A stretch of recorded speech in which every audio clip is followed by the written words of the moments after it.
आज हम सीखेंगे table for trigonometric ratios of 0 degree, 30 degree, 45, 60 and 90 degree के लिए। सबसे पहले हम एक टेबल बनाएंगे जहाँ पर आप ऊपर सबसे पहले लिखेंगे एंगल्स को, इधर आप लिखोगे पूरे 6 रेशियो जो होते हैं हमारे उनको। अब हमें इसके लिए सबसे पहले साइन की वैल्यू हम कैसे निकालते हैं। सबसे पहले हम जैसे 0 एंगल से स्टार्ट हो रहा है 0, उसके बाद 1, 2, 3, 4, लास्ट वैल्यू कहाँ खत्म हो रही है 4 पे, सभी में 4 से डिवाइड कर देंगे। देन ईच वैल्यू का स्क्वायर रूट ले लेंगे। जब हम किसी 0 में 4 से डिवाइड करेंगे तो आपकी वैल्यू आएगी 0, 0 का रूट कितना आता है 0, 1/4, 1 स्क्वायर रूट वैल्यू क्या होती है 1 होती है, और 4 की कितनी होती है 2, 2 से 4 जाएगा ये 1 टाइम और 4 जाएगा 2 टाइम, तो वैल्यू आएगी आपकी 1/√2। इसको सॉल्व करेंगे तो √3/2, 4 से 4 कैंसिल आउट, 1 वैल्यू आएगी, 1 का स्क्वायर रूट होता है 1। इसके बाद जो कॉस होता है उसकी वैल्यू जो होती है वो साइन की रिवर्स हो जाती है। जो 90 के लिए वैल्यू होती है वो उसके लिए 0 डिग्री के लिए वैल्यू होती है, जो साइन 0 की होती है वो कॉस 90 की हो जाती है। इस वाले केस में 45 एंगल की जो वैल्यू होती है वो आपकी सेम रहती है। जो 60 की वैल्यू थी वो उसके लिए 30 की वैल्यू होती है।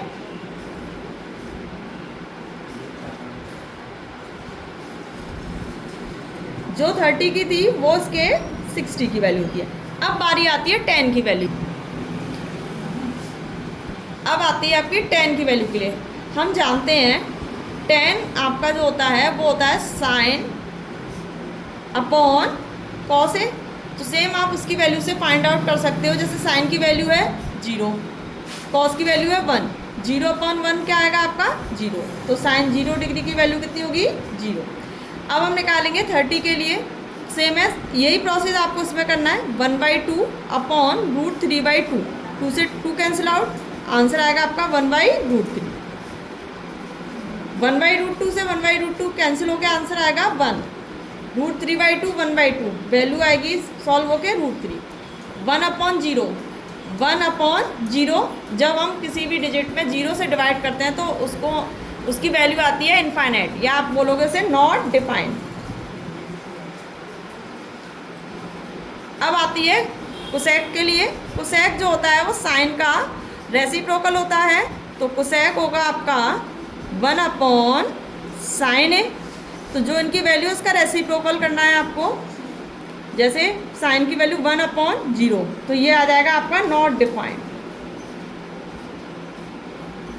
1/2 का रेसिप्रोकल करोगे तो आएगा आपका 2, 1/√2 का रेसिप्रोकल करोगे तो √2, √3/2 का करेंगे तो 2/√3, एंड 1 का रेसिप्रोकल 1।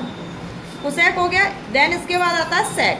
जो सेक होता है वो आपका कॉस की वैल्यू का रेसिप्रोकल होता है, तो 1/1 का रेसिप्रोकल करेंगे तो 1, ये हो जाएगा आपका 2/√3, ये आपका √2, ये 2, और 1/0 हो जाएगा आपका नॉट डिफाइंड।